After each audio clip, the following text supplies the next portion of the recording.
Hello and welcome to the Glad You Knew Football Podcast. I'm Reece Ryan and here with me is Christian Andreri. Today we will be discussing player development with Australian football royalty, an inductee in the Hall of Fame and an absolute legend. And you thought we were done there. He's even in the greatest Socceroos starting 11 of all time. You may have guessed it already, it's Alan Davidson.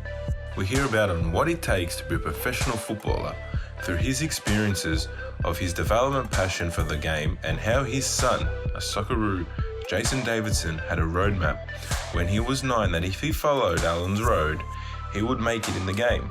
We couldn't help ourselves asking him of moments of brilliance, of Brian Clough's man management, or his hardest decision of whether to sign for Bayern Munich or why he wanted Jason to dribble through Highpoint at the age of 5.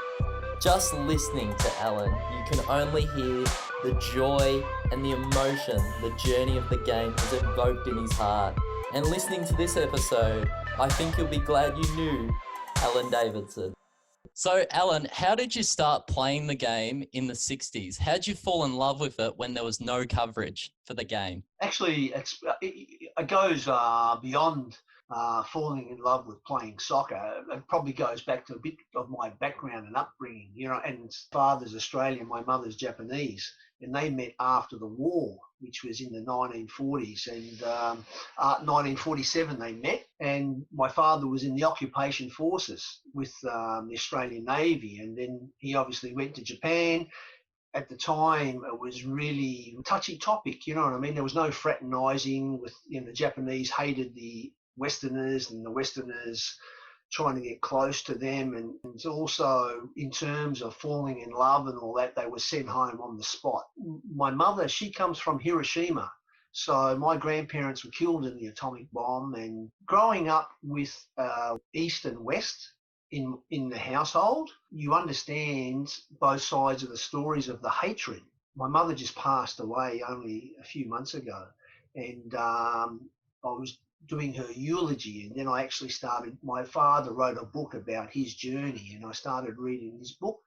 It was quite tough in those days. Like my mother, her brothers were in the Japanese Imperial Army, so she was beaten up for going out with a foreigner, like the enemy. And cutting a long story short is when I was growing up in Australia, I was, to the Australian kids, the enemy. And I didn't know that, but my mum was preparing us for this, She brainwashed us in many ways, to be proud Japanese blood. And we come from a samurai family, and she built us up before we went to school to the point that we went to school, we were thinking, God, we're gods, Everyone's going to love us. And we get to school and everyone want to beat us up.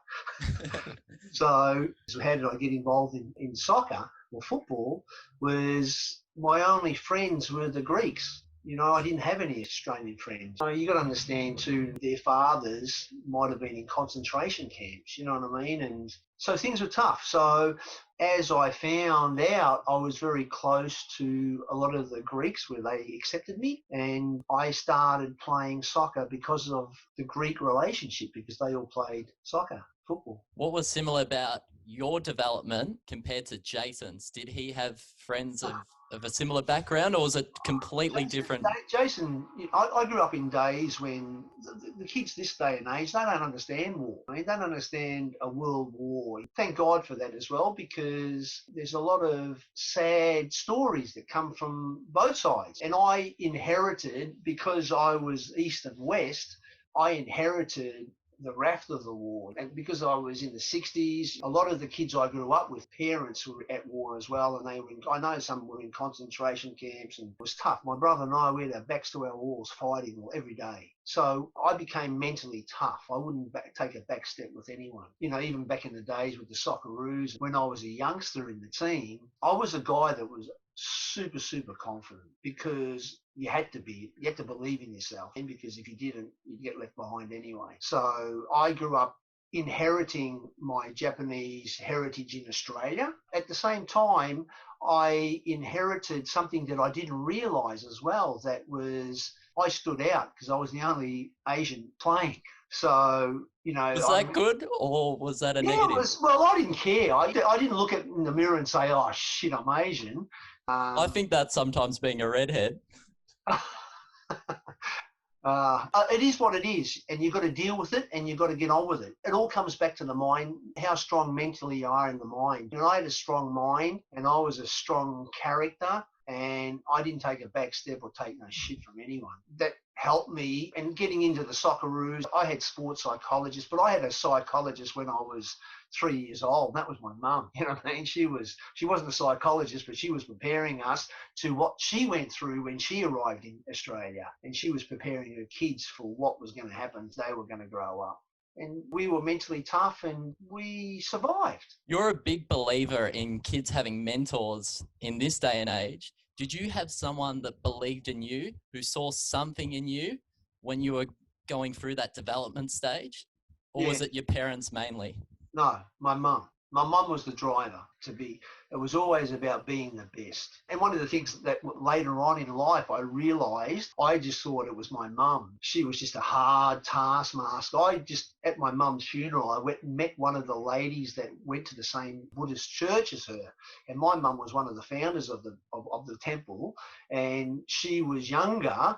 And she said to me, oh, I'm really sorry about your mum. I knew your mum was a mentor for me. She was saying that, to me. And I said, that's great, And said, oh, she was such a character. And she said she had such a humorous side to her. And I looked at her and I said, what? And I said, humour? She goes, she was so witty and sharp and funny. And I said, I never, ever seen that side of her ever in my life. Wow. Ever. I just seen that determination, be the best. Do you know what I mean? And if you weren't the best, why aren't you the best? And when are you going to be the best? So my mum was a driving force. Anyway, Jason wanted to be a footballer. Anyway, at the time, there was the reason why Jason went to Japan to do his junior development. But also, as time went on, I realised the Japanese had certain qualities that I think were waning in Australia. And that was hard work and respect, discipline over there. And the standard over in Japan, there's a standard across the culture. These are all cultural pillars. And the standard over there was not be the best, it was perfection, right across the board. Whatever you do, it's all about perfection. And if you didn't achieve perfection, like Jason scored 3 goals in a game one day and they never beaten this team, and Jason went over to the coach really happy and the coach smashed him over the head. And Jason looked at him and he bowed to him and then tried to work out what was wrong. And the coach said in Japanese to him, he said, that is for the 2 goals you missed. So it's a different mindset. When you were growing up, when did you know you made it as a footballer? When did you, not even professionally, but junior-wise, you knew that you were something special and you had a talent? I never ever thought that. I wanted to be the best player. I played football because, growing up was lonely as well. So it was for friendship and the Greek community, like my wife's Greek now as well. I owe a lot to the Greek community, and my wife being Greek is a testament to that. You know what I mean? So I played because I wanted to have friends, but I also played because I love playing. I started loving the game. I started having a passion to the game,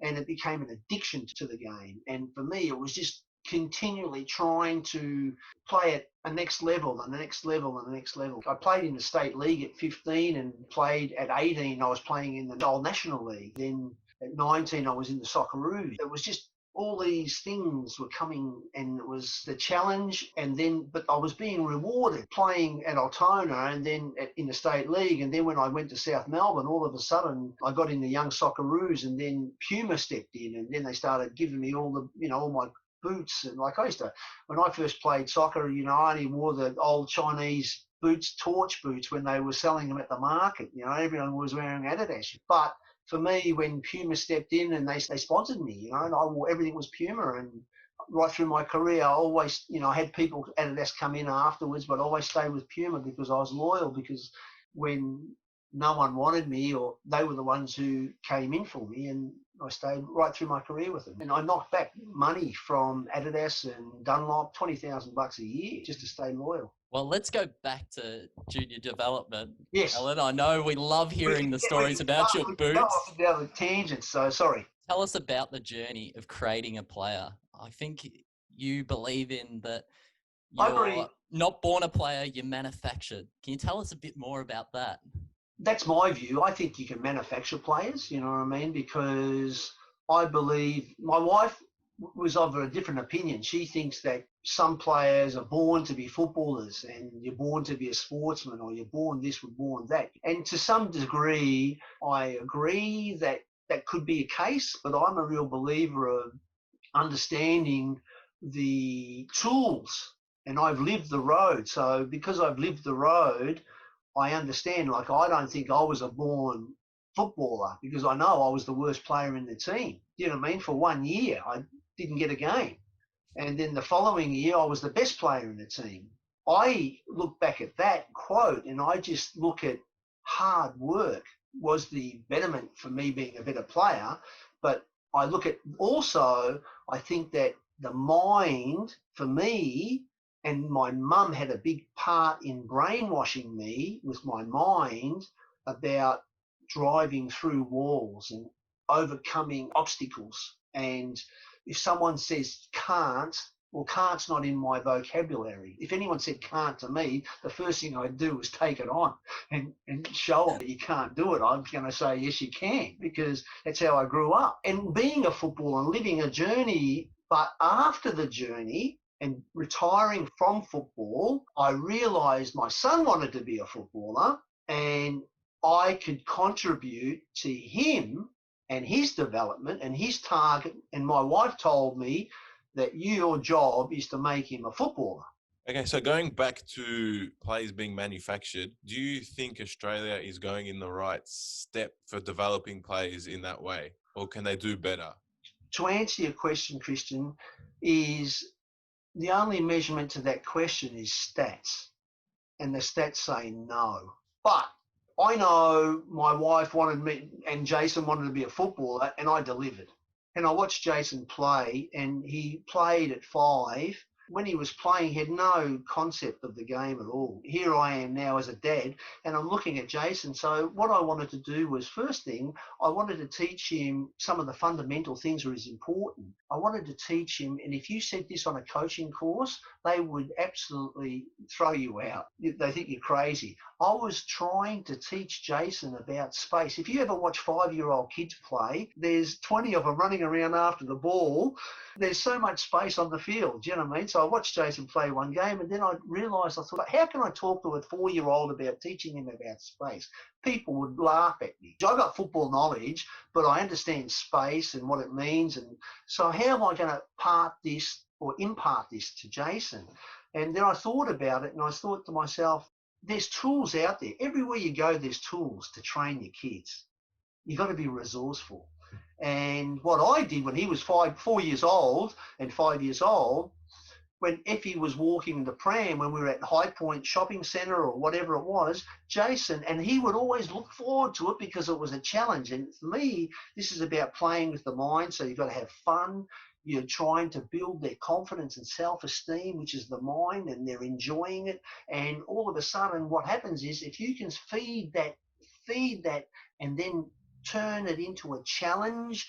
But I'm a real believer of manufacturing winners. It's all about winning, and winning is not winning a game, for instance. Winning is about teaching him that he can overcome any challenge that you give him. And you obviously manufacture and make sure that you don't take the level or the task too hard, but it was all about his mind, about winning, and about giving him challenges. Because we used to have, like, give you an example with the challenges. I'm going to dart into another direction. Every night we lived in a double-story house, and the whole family would line up at the bottom of the stairs, and who would be the first up the stairs?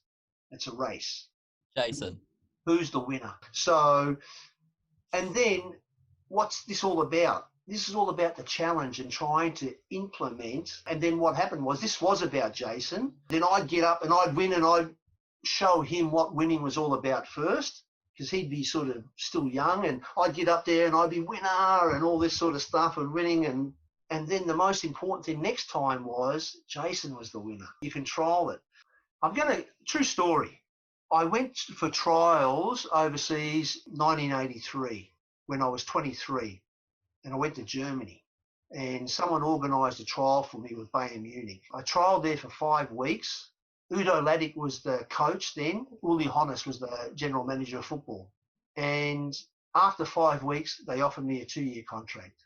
I was ecstatic. I rang up my dad over the phone, and Dad, I said, they offered me a contract. He was ecstatic. And at the time, Bayern Munich were European champions. You go into the biggest club in the world. True story. And I'm training with Rummenigge and Wolfgang Dremmler, and these are all German internationals now. And they had 2 foreigners. They had Jean-Marie Pfaff, who was the Belgian international goalkeeper, and Soren Lerby, who was a Swiss player, international. So what they said to me, they said, listen, we have 2 foreigners, but we'll offer you a contract if you're prepared to take German citizenship. And I'm thinking, I'm going to the best club in the world. I've got a 2-year contract with them. I can only grow. And you've got to remember, all my life now, I've been climbing ladders, climbing. Now I'm at one of the biggest clubs in the world, and they've offered me a 2-year contract. They think that I have potential. So I rang my dad, and he was over the moon. And then I told him about, the only problem is I have to become a German. And then my dad, he just went quiet. Never heard anything from him. And I said, Dad, what's wrong? And he said, I can't. He knew that I wanted to be a professional footballer. He knew that I'm in one of the biggest clubs in the world. I've got a contract on the table. And I said, what's wrong? And he said, I can't speak. I just want you to be happy. I want you to live your dream. And I said, what's wrong?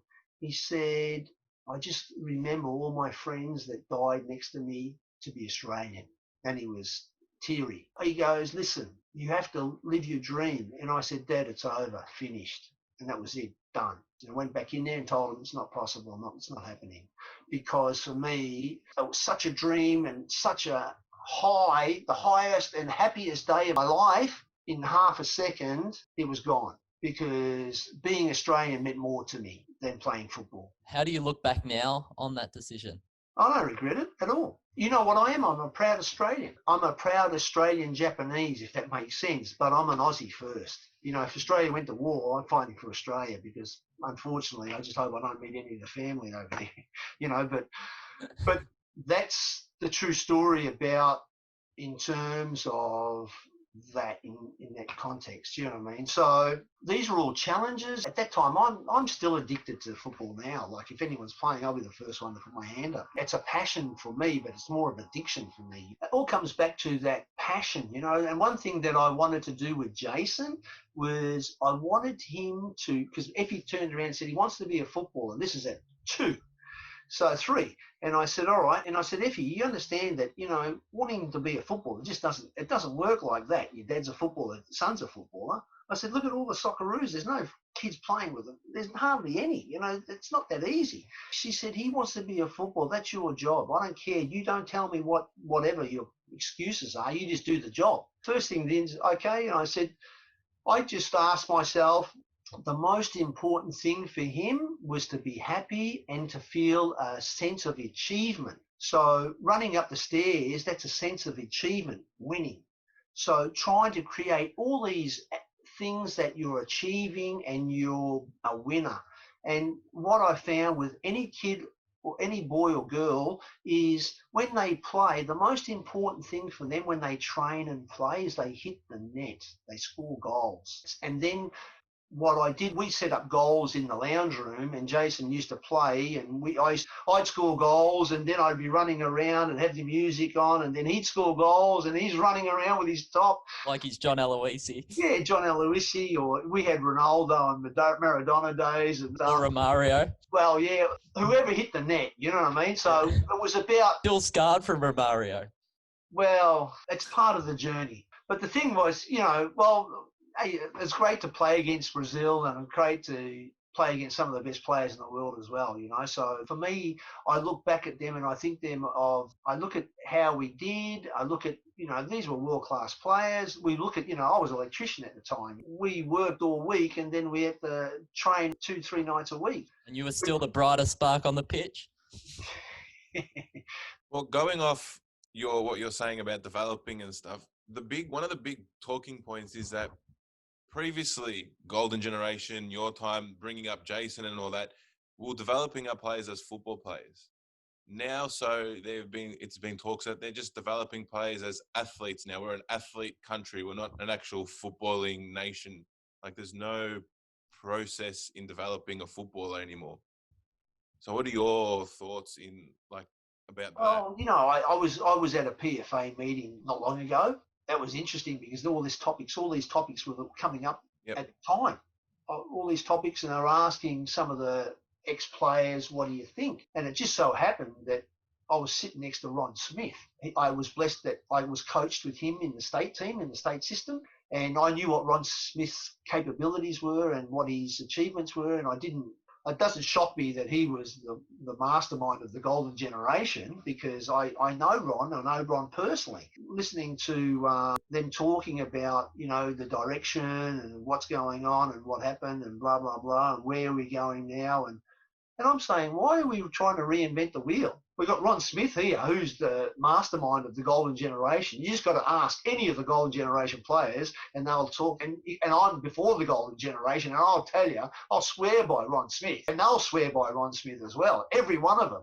It's anyone who's been under Ron Smith, I would like to think that they're all successful. I guess it comes back to politics again, where that comes back to when they brought the Dutch into the system and then they made Ron's job redundant. I don't know the politics or the reasoning why you would jeopardize something that's successful and it's proven success and why you would change it. It's like, it doesn't make sense to me. Now they're talking about now it's not working, and now all of a sudden, from that period, no players are coming through. But not only that, the AIS is finished now. It's not even a opportunity for the kids to go to. And you've got Ron Smith who set it all up, developed the golden generation. All the kids are playing all over the world in the top leagues. And it's the same thing you guys are asking me, what are we doing? I said, why can't we just replicate the wheel by putting Ron Smith in there again and start getting it going? It was successful. It was so successful. Everyone talked about it. Everyone wanted to go to the AIS. But it got to a stage, the AIS got to a stage where no one wanted to go to the AIS anymore. Kids were actually knocking it back. That's unheard of. I never heard of that before. But that's what was happening. So, and then now they've closed it down.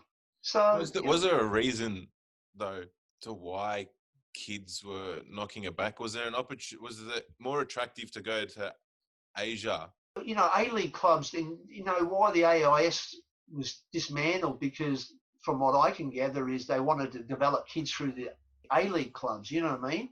But the A-League clubs, unfortunately, the coaches there, they want to win leagues as well, you know what I mean? And they, thank God, in one way, there's no relegation, but at the same time, if there was relegation, no A-League clubs would survive. But coaches, it comes back to coaches then. Coaches aren't going to give kids a game if their head's on the block.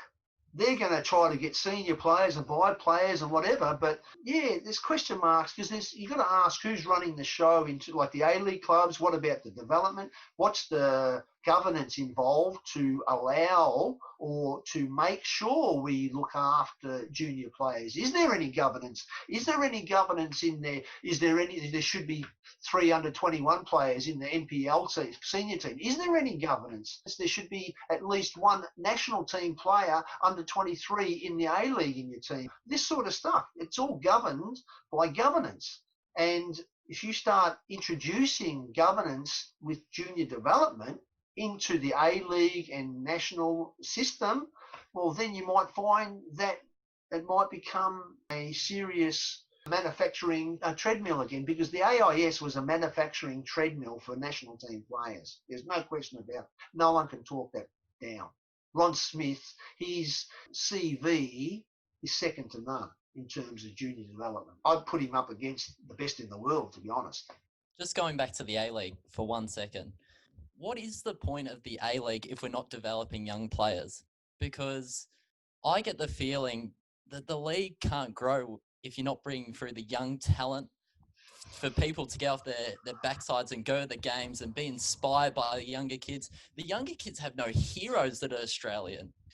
So do you think we should make the A-League a development league? We should unlock the salary cap. What is your point of view on this?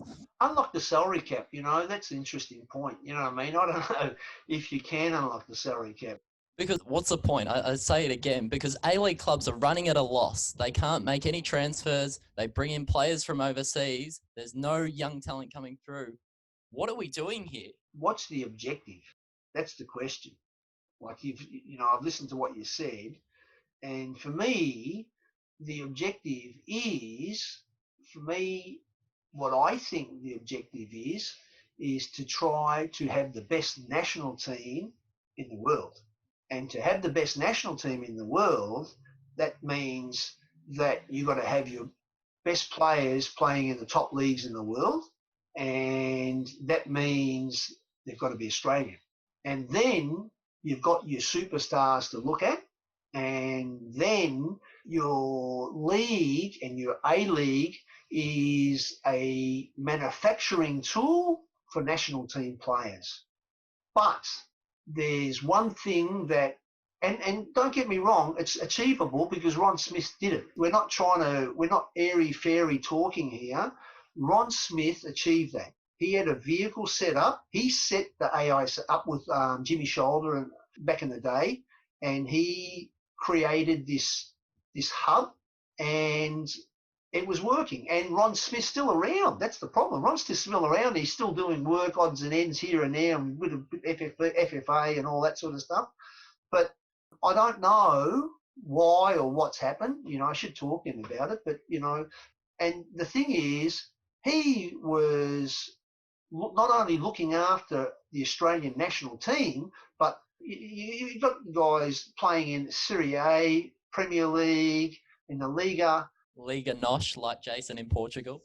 Yeah, well, that's what I'm saying. They were playing in all these top leagues, and I shouldn't say this, but it's the truth. I was a bit questionable with regards to development, and Jason went to Japan at 14. And then he became a professional footballer. It's not saying you can't become a professional footballer here, like Matthew Leckie, and he's playing overseas now, but he did it in Australia. Or, Tommy Orr, or, Jason, they're all in the same age group. But the thing is, one way or the other, you want your son to be a professional footballer. But what I'm trying to say is that it just seems that now we've only got two players playing regularly in the top leagues. Where we used to have a whole team. I remember that when Australia beat England, when Harry Kewell scored, the whole team were all playing in the top leagues in Europe. And the whole team all come from Ron Smith. I think there's your answer. Considering that there's no AIS anymore, if they're not going to go back to that same format, shouldn't they be thinking of, say, okay, let's not copy European development, but take a leaf out of their book. Say in the A-League, you get a club that has under 8s, 9s, 10s, 11s for that club, but then you work your way up, and then those kids' dreams is to play senior football for that club. They don't have to go from club to club to club finding where they can play football. They're at one club with their mates, progressing to make it and developing all together. I think really it comes back to, before you talk about the players and the club, I really think it comes back to the coach and the coach you employ.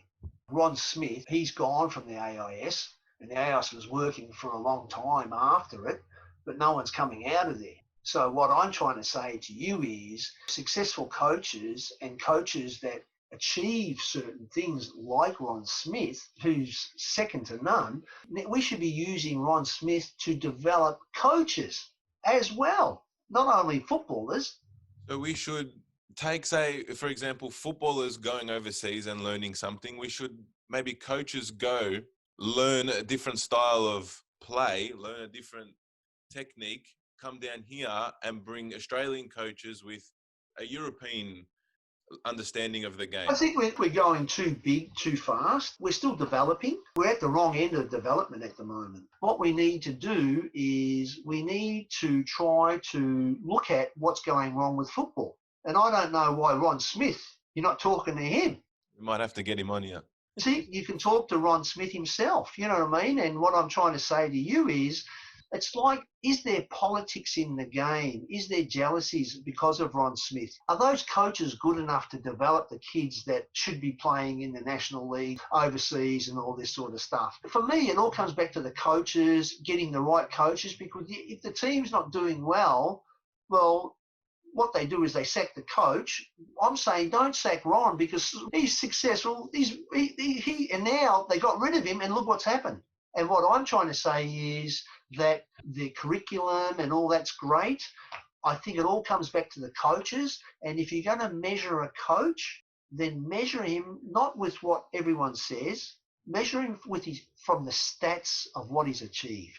That's the measurement for me. You can talk about it, and anyone can talk and talk and talk. I look at Ange Postecoglou. For me, I look at him and I think to myself, played with Ange. I know Ange and we know each other. And for me, Ange has been successful in the A-League, not only with Queensland, but Melbourne Victory. Ange went through a tough time when he was national coach of the youth team, and they bloody crucified him, and he's come back a stronger and better man for it. And now he's gone to Japan and to the J-League. It's one of the toughest, hardest leagues to win. And he's gone over there. And when he went over there, first year was a tough year for him to establish him because he inherited all the other players. But Ange, he's got his own way now. He's got his players. He's won the league. When he was in the national team and when he took over from Holger Osic, he got sacked. Ange has taken over because he was successful.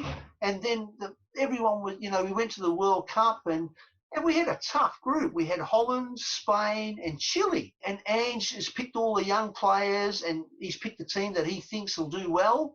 But his mandate was the Asian Cup. But they lost 3 games in Brazil. But the bottom line is he's delivered. He's won the Asian Cup. It's the only cup the Australian team has ever won that is of some stature. For me, Ange has done it. You know what I mean? You talk about coaches over there. We should be looking at Ange and different things. We've got people who's done it. We've got the track record they've developed. We need to start working on trying to tap into the things that are important and have been successful for us. Not reinvent the wheel, get on to things that if Ron Smith was such a good junior development coach in terms of developing golden generations, why can't we have him in the system and why can't we send boys back to the AIS? I don't know if that's up and going again. It might not be. You might have to go to an A-League team. I don't know. We just got to utilise these guys and get them back involved, hands-on, you know what I mean? Because that's what they did. That was their bread and butter, and that's what made. I don't know why they would change it, but they've changed it. Now we're all talking about it. we're gonna go into moments that matter. Alan. Okay. Moments that matter. Just move that a little bit closer. Oh God, yeah. Was this from your first game? That wasn't with the from my Socceroos? first game, but that was around. I was playing with the young Socceroos in Paraguay there. And then after that, I went straight into the Socceroos because Rudy Guttendorf was the coach in Paraguay and he was also the coach of the national team. So after my performances in Paraguay, he elevated me into the Socceroos. And then I was 18 then. And when I just turned 19, I played my first game for the Socceroos the next year. The next photo is, I think it was when we lost to Scotland. Yes. That was at Melbourne, that one, and there's a couple of pictures there. I think one was playing in Korea and one was playing in the Sydney Cricket Ground as well, and then one at Melbourne Olympic Park. Yeah, Scotland was a frustrating one because this is what I'm saying. Back in the day, that was the Mad Dog era with Frank Arrock, and one of the things that team, I wouldn't say pride itself on, but all those players in that team, no one would take a back step.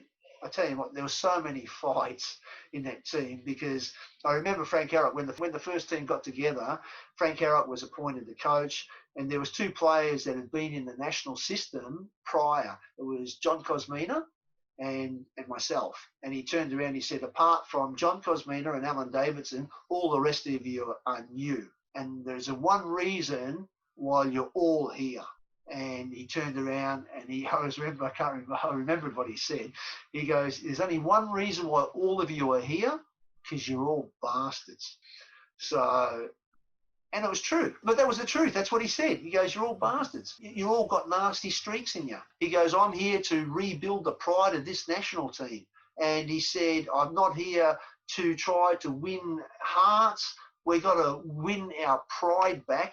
And he goes, I need people that are going to put their bodies on the line, people who ain't going to take a back step, and people are going to throw a punch. If someone threatens them, they'll knock them out. And he goes, all of yous are bastards, and that's why you're here. And what happened was, he was right. We were in fights all the time. There was fights at training and bad tackles, and everyone was nasty. But the thing was, when we put the green and gold on, we played for our country, and it was a really strong weapon. We might have lacked ability in areas, but one thing is, we overrun everyone with heart. So you lost the first game in Scotland. Did you think you would win the next game in Australia? Every game for that particular game, we believed we could win anywhere, because we were a bunch of, they called us, what do they call us over there? They called us mad dogs. We honestly believed we could win, you know what I mean? And we should have won, and we could have won, but we didn't. But Leighton James had a great night that night. Sometimes you need a little bit of luck as well. Even when we were playing in Scotland, up until half time, wouldn't know this, maybe, I don't know. But the thing is, over in Scotland, they were booing you, weren't they? They were booing Scotland. They were booing Scotland, not us. They were booing Scotland because they weren't winning. And Australia was nil, and then as the game was going, they were booing Scotland. And then what happened was, when they scored, that was it, and then they started cheering them. But up until then, because they expected us to be smashed, and they expected Scotland to be up 5-0 at bloody after 5 minutes. So, and when we played them at home, they knew that we weren't, lemons. And, like I said, Cozzy and Odgie and all that sort of stuff, we had some great chances in that. We held them to a draw that should have been if you're at the game, it should have been a win for us. But unfortunately, it wasn't the case. And that's part of football as well. We defended heavily. It felt like the Alamo in Scotland. It was a defensive format because we knew they had to come at us. So Frank put a defensive format, 5 at the back and 3. And we held them out, and they couldn't break us down. And we had chances. Dave Mitchell had a great chance, a 1-on-1. If that went in, it was 1-0. Jesus, they would have bloody lynched them.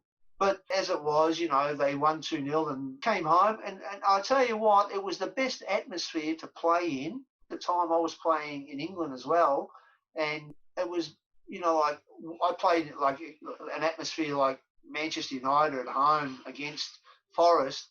And the atmosphere for me was a lot better than the atmosphere ever. They gave us a standing ovation, the crowd. It was amazing. And I still remember it to heart, because we didn't lose the game, but we got a standing ovation from all the Australian supporters, which meant to me that we did our job. We didn't get over the line, but we satisfied the crowd as well. So that was good. Did the 1990 result against Israel break your heart? Was that the day football? 3 qualifications? I retired we were at the Olympics. I retired because I had enough. Because if I had enough of letdown, and Frank talked me back into it. But Israel was, what can I say? Yeah, it was still too soon by the sounds of it. Well, for me, it was, we played 3 World Cups, and all 3 World Cups we didn't qualify, but as a father, thank God I got to go to the World Cup and watch my son. That was even better. Yeah, I can only imagine, because I want to hear from this photo here, what was the roadmap that you had between you and Jason? For me, I was trying to give Jason a goal and everything. If you even watch, and he's wearing Australian tops, and he's always yellow and green, so I tried to get him to envisage one day he will play for Australia. And I really believe the most important thing at that age, I was working on his confidence and self-esteem and his dreams. You got to give kids dreams, and you've got to help them achieve their dreams. If they've got no dreams, And then once you've got a dream and you've got a target, then you can ask yourself, well, what are you got to do to get there? You've got to have good technique, you've got to have good touch, you've got to be fast, you've got to be fit. If you're not the best on the field, if you want to go play in England Premier League, you've got to be better than the English Premier League players, or you've got to be better than the players that are trying to get there and who's trying to get there. So you've got to actually paint a picture where kids aren't stupid, but they've got to believe it. They've got to believe that, there was one incident where, Jason, we're talking about England. I asked Jason, I said, do you really want to be a professional footballer? And he said, yeah. And I said, who do you want to play for? And he said, I want to play for Manchester United. And I said, oh, that's fantastic. I was going to say, if you said Heidelberg or, South Melbourne or Preston or whatever in the old NSL, and then I said, that's all right. You picked one of the best teams in the world. How are you going to play for Manchester United? And I wanted him to understand this as a 9-year-old. And I broke it all down, and then I had a map of all the world, and I said, every kid in the world's dream is to play for Manchester United. And then he broke down and started crying because we're up to about 100 million kids and there's only 11 can play. So he broke down and started crying, and I said, what's wrong? And he goes, Dad, I'm not going to make it. How am I going to make it? How am I going to, all these kids from Africa and Europe and South America and all the continents and Asia and whatever, Australia. So I turned around and I said to him, I said, listen, I said, you've got to believe in yourself. You've got to believe. And I said, I'll tell you a secret. I said, and then I turned around and he goes, what's that? I said, there's a million roads that go to the top to the English Premier League.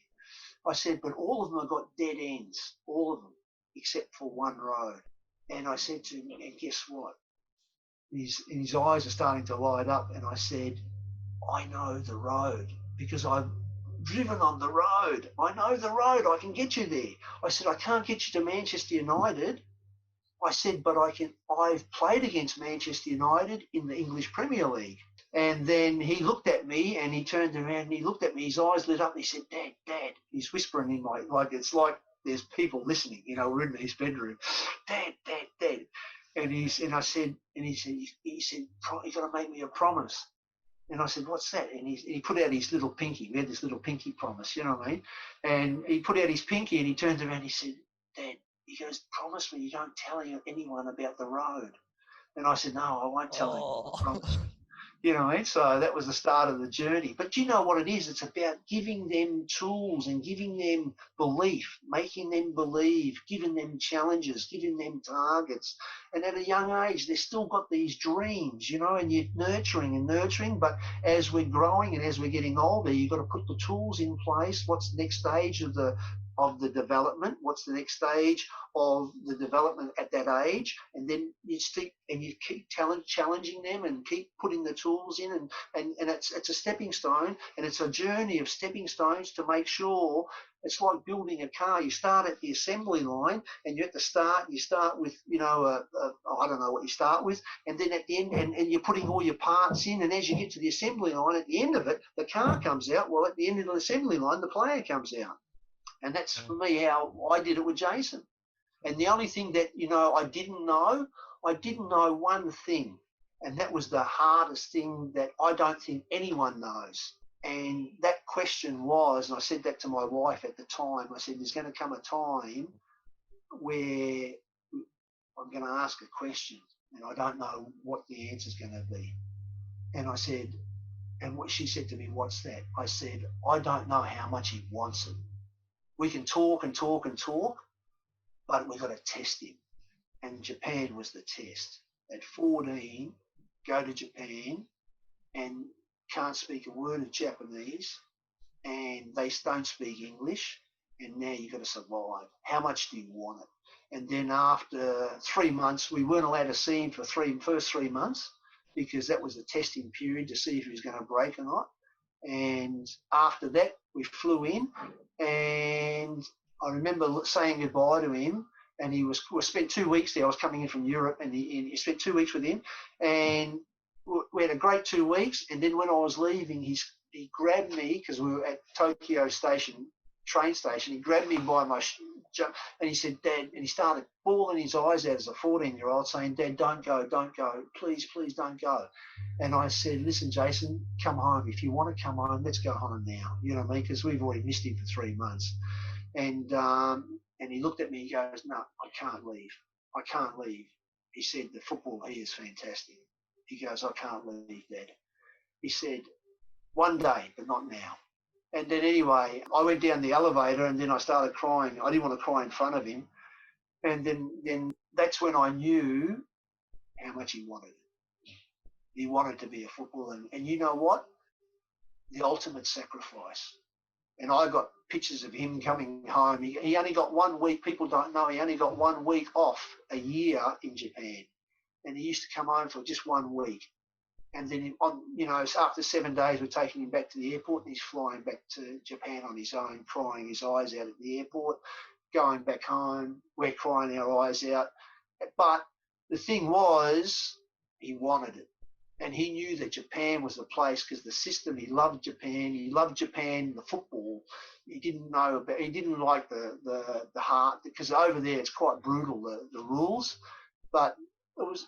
Over there, it's quite interesting. You talk about our kids, our generations. Like, it's interesting. We talk about, you mentioned, Christian, about rules and the kids, you know what I mean? So Jason was 14 years old, just arrived in Japan. Been there 3 days. We were kicked out after 3 days. And then Jason had to go to training on his own with his interpreter. So his interpreter went with him, and then he got a phone call when he got to the ground, and he just went over there. He said, pointed over there. And what happened was he went to the wrong ground.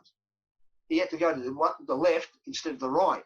So what happened was he got to the left. He went to the wrong ground. They told him to go to the other ground, so he was 1 minute late. So because he was 1 minute late, the coach turned around and said, you're 1 minute late. And what happened was then they said, you can't be late. Don't be late. And then anyway, he said, I'm sorry, I didn't know which ground, blah, blah, blah. Anyway, the next day, there's a punishment. He's 1 minute late. So the whole team got punished. So they shaved Jason's head first, and then they shaved the whole team's head second, all the players. So try doing that to some of the kids that are late for training here. Different mindset. Over there, it's tough. But look at the Japanese system, the Japanese players. Look how many players they've got all over the world. Look, like national team. Look. If he didn't have that experience at Soceroos Gorkon, do you think he would have made it as a professional footballer? Jason got up at the World Cup. He was asked to speak at the World Cup. There were Socceroos at press conferences. So anyway, Jason got up to speak. So Jason got up to speak because he was in Portugal. Because he lived in Portugal before that. Jason speaks fluent Portuguese. So he's in Brazil and he gets up. He's an Australian player and there's all these press there. So Jason started thanking everyone and speaking Portuguese first. And all the cameras they all just zoomed over to Jason because all of a sudden he's thanking them in Portuguese and all this sort of stuff and said, listen, the Australian team's really happy. And they've all asked, where did you learn Portuguese? And they said, oh, listen, I learned Portuguese in Portugal. And then anyway, but at the time, he also said, I'd like to thank Japan for giving me the opportunity to be able to become a professional footballer. And then all of a sudden, when Japan came up, Japanese press came over, then he started speaking fluent Japanese and he started speaking Japanese to them and thanking Japan and for everything they've done as well. So there's other, being a footballer is a great dream to come true, but there's other vehicles that come with it, like playing all around the world. You start to learn all these different cultures and different nationalities and learning their languages. And so, that was what happened at the World Cup. So he did thank actually Japan at the World Cup for giving him the opportunity. He actually said, if it wasn't for Japan, I wouldn't be here. I wouldn't have the mental toughness I have now. Incredible. Christian, next moment. Well, let's take us through this Asian Cup glory that they went through in 2015. Yeah, well, I was there. Obviously, I went to all the games and stuff, and I was an ambassador for the Asian Cup as well. So it was a great experience. So I think it's, we all live for our kids. And when I say live for our kids, our whole world is based around our kids. It was a proud moment for me. I might go back just a few years before that. My father was dying of cancer, but he was hanging on because Jason was playing overseas, and he was hanging on for Jason to play for the national team. My dad was proud. He goes, "I want to see Jason play for Australia. That's what I'm hanging out for." I remember organising with the palliative care group to take Dad home to watch it at my house. And Jason was in Scotland. They played against Scotland, and he debuted against Scotland. And Effie, my wife, was over in Scotland at the time watching him. We used to change posts, so I'd give her a trip overseas. And she went to Scotland and watched it. And anyway, Jason scored an own goal on his debut. And my dad looked at me and he said to me, "Tell me that was at the right end." My dad had this dry sense of humour, and I said, "No, he didn't." But he had a good game afterwards, and he said that, he goes, "I've achieved everything I want now in life." Oh. Next day he died. He was happy. He got what he wanted. Yeah. Oh, wow. It's incredible as well that, you probably didn't get to achieve a big highlight like this, unfortunately. Is that what made it more special, that all the work that you did to make as a professional footballer? I got to go to Olympic Games. I played in the first FIFA futsal five-a-side for Australia. Look at the journey, and I'm grateful for what I achieved and grateful for what I got out of football. And I want to pass it on to my kids and people involved in the game. I don't look at anything as a resentment or I wish, you know what I mean, because it's part of the course. You live the pain, and you have your highs and lows, and not everyone gets those opportunities. And I look back at my career and I think, yes, I wish, but I was lucky, because if you asked me if I had a choice of my son going to a World Cup or me, I'd pick my son, because my son's come first. It's not about me. I don't care about me. And I got to achieve that. And that's the way I look at it. I look at it. My son got to the World Cup. I watched him at the World Cup. He played well at the World Cup, and he's living his life. He's living his dreams. And, at the end of his journey, I hope, like when I'm in my 60s now. I can't believe I'm in my 60s, but I'm in my 60s. You don't look it. Well, I don't feel it, to be honest, but maybe if I got to keep training. But the thing is, no. So, it's the journey of life. I think it's a journey. I'm writing an autobiography at the moment, and it's about the journey. So I'm talking about all these things. We'll be writing your book soon. Well, hopefully you can read it. Oh, I can read. Thanks, Alan. No, so yes, and I was grateful that Jason got to the World Cup, and that's for me. I don't look at the past. I look at the present and the future. Life can be full of positives, and it can be full of negatives. On the same day. And Bayern Munich was a great example. I've always taken the positive out of a negative. That's important. That's one of the things I try to teach my kids. Set your plans and targets and goals again. Do you ever think Jason went to West Brom because you played at Nottingham Forest? No. He went to West Brom. I wanted him to go to Germany. He had offers from after the World Cup. He had offers to go to all the top leagues. You know what I mean? And Spain, Germany, England, Italy. But the thing is, I wanted him to go to Germany. But one thing that Germany couldn't compete with was the Premier League money. Told him he wasn't ready. He wasn't physically ready. I guess with kids, one thing is they start off when he was 4 and 5 and 9, I was in control. But when they get to 22 and 23, they make their own. They're out the window. Oh, you got no control anymore. They make their own decisions. And was there another reason besides financial-wise that he had the Premier League move over Germany, as you said, Italy, Spain, or was it just he preferred England destination? English Premier League was obviously a high, to go to English Premier League. And the other thing was the money. It was big money, it was huge money. I guess for a 22-year-old, he probably looks at the money and thinks, Jesus, and his argument to me was, Dad, listen, I'm going to make good money, but I can always leave the English Premier League. That's the pinnacle. I can always go down or, go across to the German Bundesliga or whatever. And I said to him, yeah, I don't know. No, I didn't agree with it. But that was his logic. And, when they get to a certain age, and then what happens is maturity kicks in, and then they come back to you and they start listening to you again. Speaking of the Pinnacle, and you did play at the Pinnacle, Nottingham Forest under Brian Clough. How was that experience? That was it was a real experience. The gaffer he was tough, and I remember the first time I actually met Brian Clough. He was overseas. He was signing some players from over in Europe, and he was gone for 2 weeks or something. And I'd gone over there, and it was just coming into winter, and the grounds are so bad. I was having a real nightmare at training, trying to adjust to the slush and the snow and training and all that sort of stuff. They made the next training session on an AstroTurf ground, which we had to meet at a bus. And then I got on the bus, and Brian Clough sitting on the seat. Obviously, he's got back.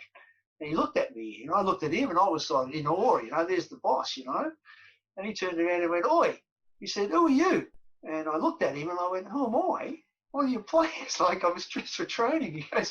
He goes, "Who are you?" And I said, I'm Alan Davidson from Australia. He goes, "Oh, the Australian." He goes, "All right, get on."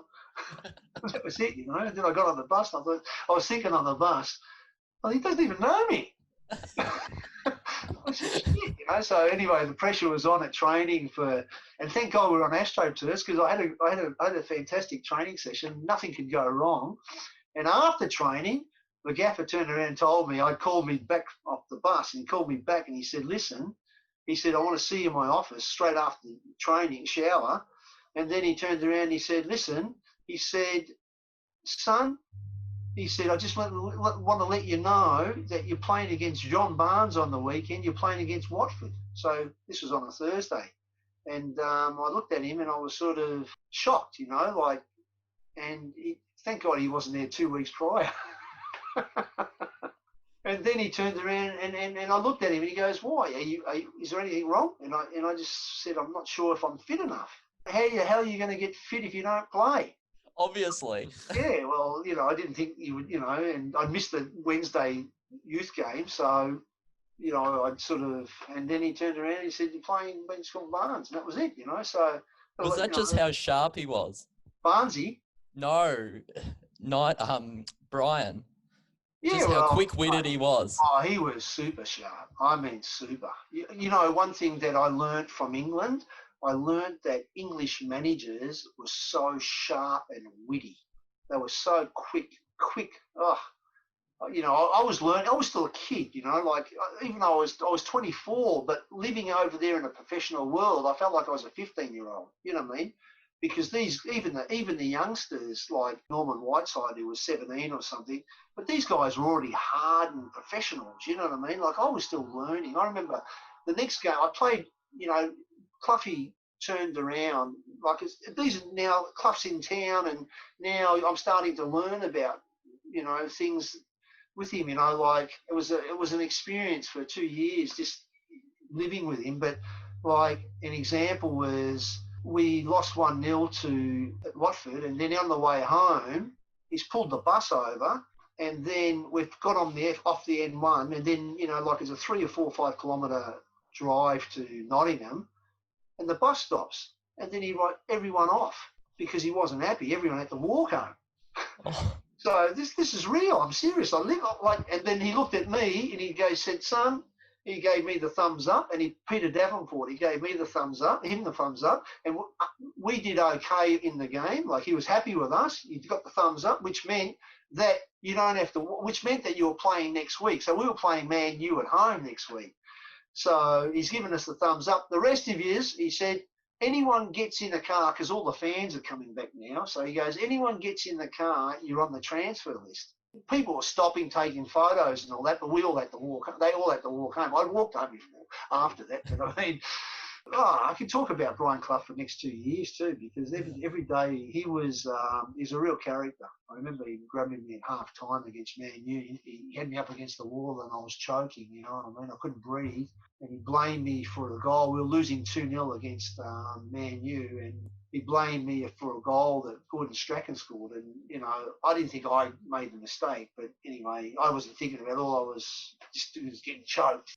Anyway, I think everyone was scared of him. I remember going into his office once before that, and he said to me, "Listen," he said, "you've been here 5 weeks and I haven't seen you smile. Or 3 weeks and I haven't seen you smile."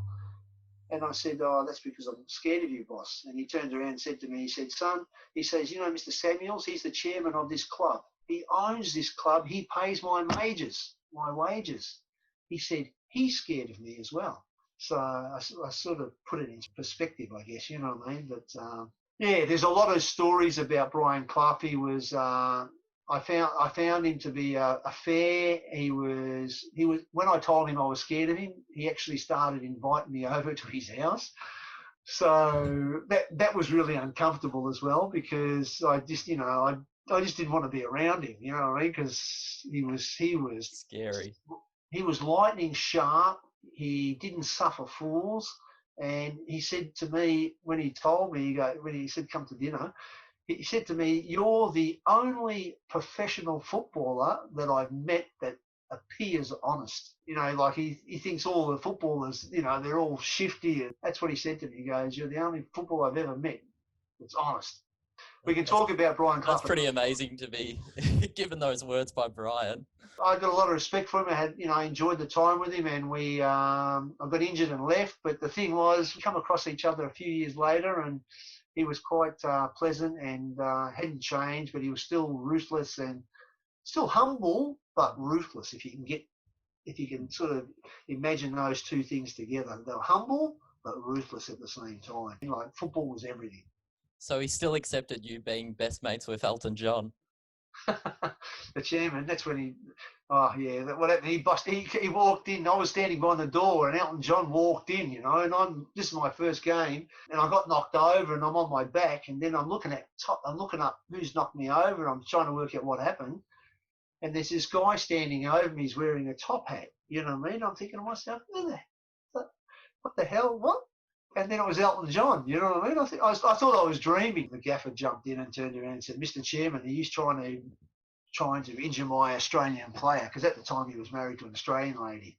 And he goes, no, is this your Australian player? And he lifted me up and he's going, oh my God, he's patting me down. Anyway, all memories. Oh, that's beautiful. Well, we better go, because if he's just checked behind you to see if you're still alive, so... Thanks again, Alan. I hope it's valuable for your show and you can get some interest out of it. No, thank you so much. Thank you very much. I think we're going to call up Ron to answer some of these questions. Thanks, guys. Thank you for listening to the Glad You Knew Football Podcast. If you haven't already, please subscribe to the podcast, leave us a rating and a review on what you thought about this week's episode, and any other questions you might have or issues you would like us to cover. You can keep up to date with us and the podcast by following us at Glad You Knew on Instagram, Twitter, Facebook, YouTube and LinkedIn. Links are in the description below.